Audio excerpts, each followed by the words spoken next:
Hello everybody, Ray here. This is my second video blog. I might as well get started right away. And what I have to show you today is a couple of sodas I picked up. It's a specialty beverage called dry soda. It comes in a couple of different flavors. Here is dry cucumber soda, and I actually drank it. What you see in there is water, but I put it in there just to show you what it's like. It's totally clear and fizzy, and like I said, it comes in a variety of flavors. I got the two most intriguing ones, naturally. Lavender. So again, they're colorless. You know, I guess they're trying to show that it's a natural product here. Gluten-free. Well, isn't everything gluten-free these days? I can't tell whether gluten's good for you or bad for you. I go in the health food store, and they have all these gluten-free products, and if you want something vegan, it's usually, you know, in the gluten-free section. They go together for some reason. Then I look on the shelf a few feet away, and I see a package of, you know, Vital gluten. You know, so you know, you can pick up, if you want it, you can get it. If you don't want it, you know, you can buy products without it. But there are people with celiac disease that could really use that stuff. Anyway, these sodas, I'm looking at the sugar content in them, because they do say dry, meaning in this case, we're going to talk about apples later, and I use dry in another sense, but they're trying to get the sugar content down so that it's a more refreshing product and not cloyingly sweet. The Lavender has 19 grams of sugar per 12-ounce serving. It's not too bad. And the cucumber has even less. That only has 11 grams per 12-ounce serving. Just for comparison purposes, if you compare that to Coke or Pepsi, I forget which one is which, but one of them is 39 grams and one of them is 41 grams for the same amount, a serving of 12 ounces. So the Lavender is about half of the sugar of a cola, and the sugar content of the cucumber is about a quarter of the sugar content of a cola. Apples next. Let's see here. It's apple season, so you know, it's a good time of year for that. I love apples. I love produce in season, and I have 5 different varieties here. It's kind of funny. It's a strange year. Honeycrisp is like, you know, the king of apples. It's supposed to have the perfect balance of sweet to tart, and it has some other flavor characteristics. It's a pretty intense and complex flavor to it.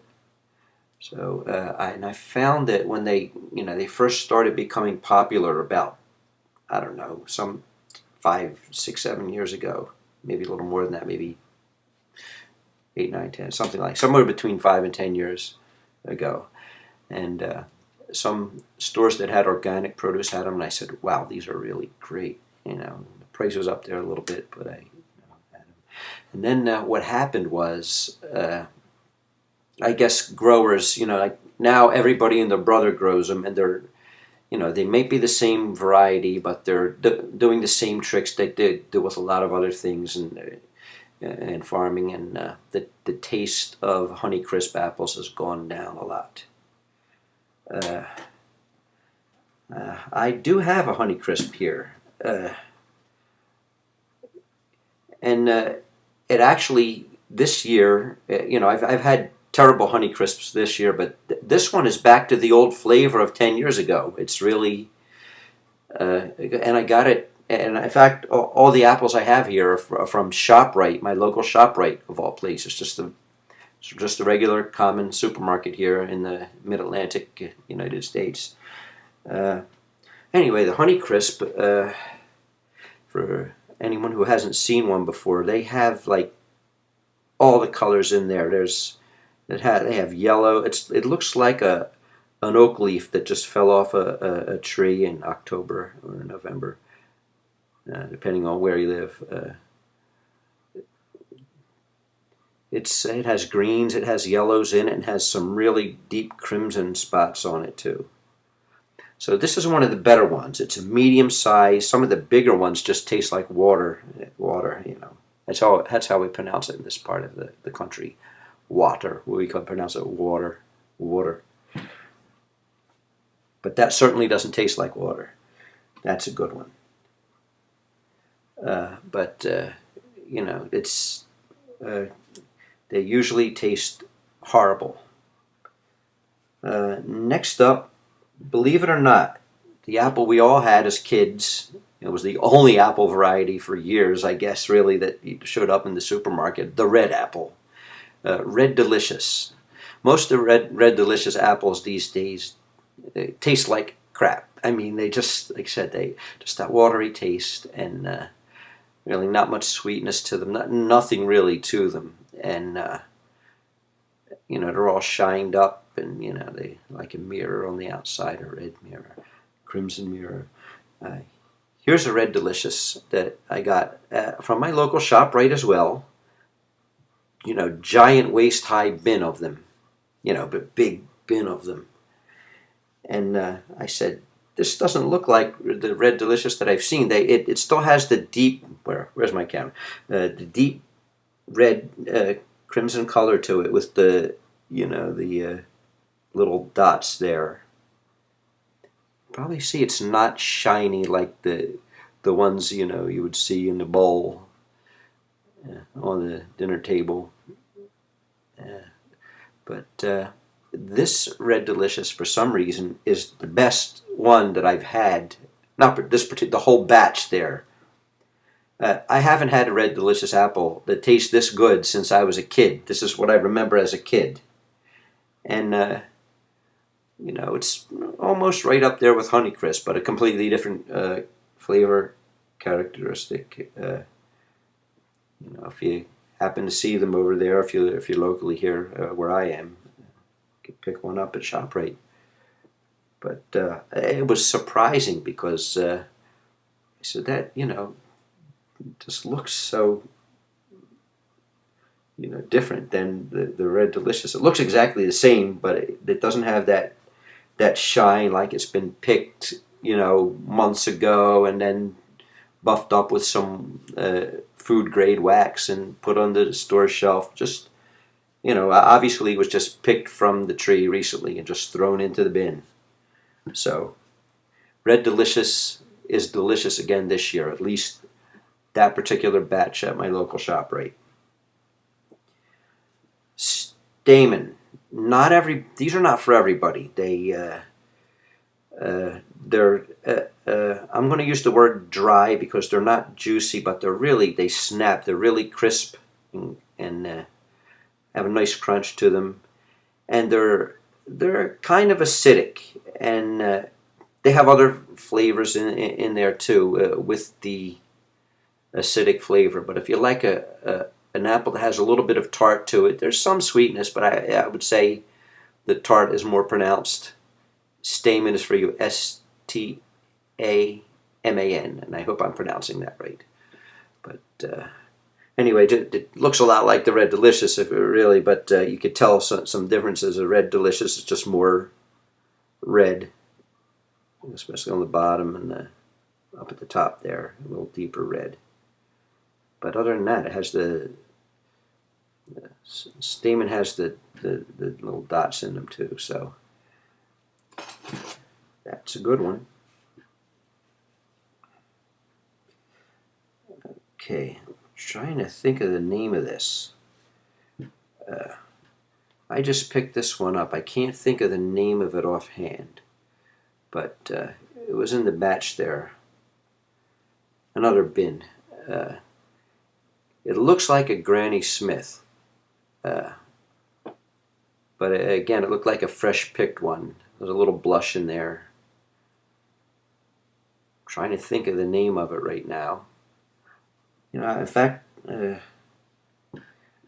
it's something I haven't tried yet, but I'll let you know in another video exactly what it is. They didn't have it labeled. There wasn't a price there. Just the the product code on there, and I'll be able to look that up and find out exactly what it is. Funny, there's no price on it either, so I just blindly bought it without knowing what the price was, but it didn't shock me when I saw it. It was just it was like 99 cents a pound or something in that range. Again, another one, Golden Delicious. Golden Delicious apple. They were always too sweet for me. I never really liked the taste of them. And then again, they can be grown in a way where they lose all their taste. ShopRite comes through again on these, and best Golden Delicious I've tasted in years. So it's a good year for apples from your regular supermarket, at least here in my area. Well, it's just so it's a really nice thing. So I'm loaded up with apples here. I got about, I got 3 of this, 3 of that, half a dozen of this, and they will be eaten in this household, one way or another. They will be eaten, and they keep. I'm not afraid to put them in the refrigerator. In the summertime, I would never put a freshly picked tomato in a fridge. That would just ruin the taste of it. But apples can take a little refrigeration if you want to keep them a little bit longer.